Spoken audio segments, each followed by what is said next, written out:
ಹಾಂ ಆಶಾ, ಈಗ ಆವಾಗಲೇ ವೈಷ್ಣವಿ ಶಿವಮು ಬೇರೆ ಬೇರೆ ಎಲ್ಲ ಬೇರೆ ಬೇರೆ ಲೆಕ್ಕಗಳು ಮಾಡಿದ್ರು ಆಯ್ತಲ್ವಾ? ಕೂಡೋದು ಮಾಡಿದ್ರು, ಎಳಿಕ್ರಮ ಸ್ನಾನಗಳಲ್ಲಿ ಎಲ್ಲ ಮಾಡಿದ್ರು. ಇದೇ ಬೋರ್ಡನ್ನು ಬಳಸ್ಕೊಂಡು ಇದೇ ಬಿಲ್ಲೆಗಳನ್ನು ಮಣಿಗಳನ್ನು ಬಳಸ್ಕೊಂಡು ಮಾಡಿದ್ರು.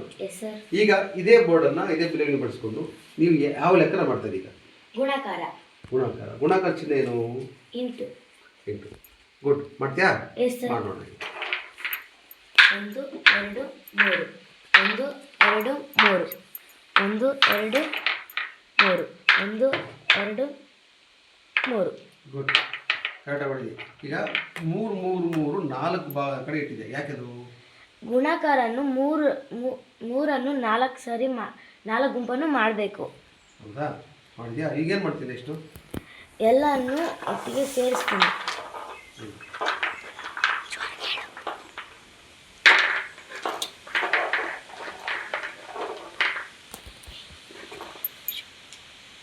ಒಂದು 2 3 4 5 6 7 8 9 10 11 12. ಸರ್,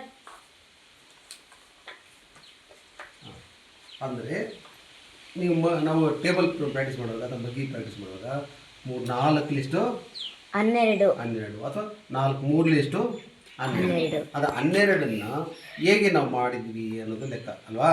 ಇದನ್ನು ಕಂಡುಹಿಡಿದ್ವಿ ನಾವು 3 ಗುಂಪುಗಳಾಗಿ 3ನ್ನು 4 ಗುಂಪುಗಳಾಗಿ ಮಾಡಿದ್ದೀವಿ, ಅಥವಾ 4ನ್ನು 3 ಗುಂಪುಗಳಾಗಿ ಮಾಡಿದ್ರು ಅಷ್ಟೇ ಬರುತ್ತೆ. ಕರೆಕ್ಟ್ ಅಲ್ವಾ? ಇದು ಗುಣಾಕಾರ. ಇದನ್ನು ನಾನು ಹೇಳ್ತೀನಿ ಮಕ್ಕಳೇ. ಗುಣಾಕಾರ ಕೂಡುವುದರ ಸುಲರೂಪ ಅಂತ ಗೊತ್ತಾಗುತ್ತೆ. ಕರೆಕ್ಟ್ ಅಲ್ವಾ? ಒಟ್ಟು ಮಾಡಿದ್ವಲ್ಲ ಈಗ, ಅದು ಕೂಡುವುದು ಅಂತ, ಅದಕ್ಕೆ ಹೇಳ್ತೀವಿ ಗುಣಾಕಾರ ಕೂಡುವುದರ ಸುಲಭ ರೂಪ. ಓಕೆನಾ?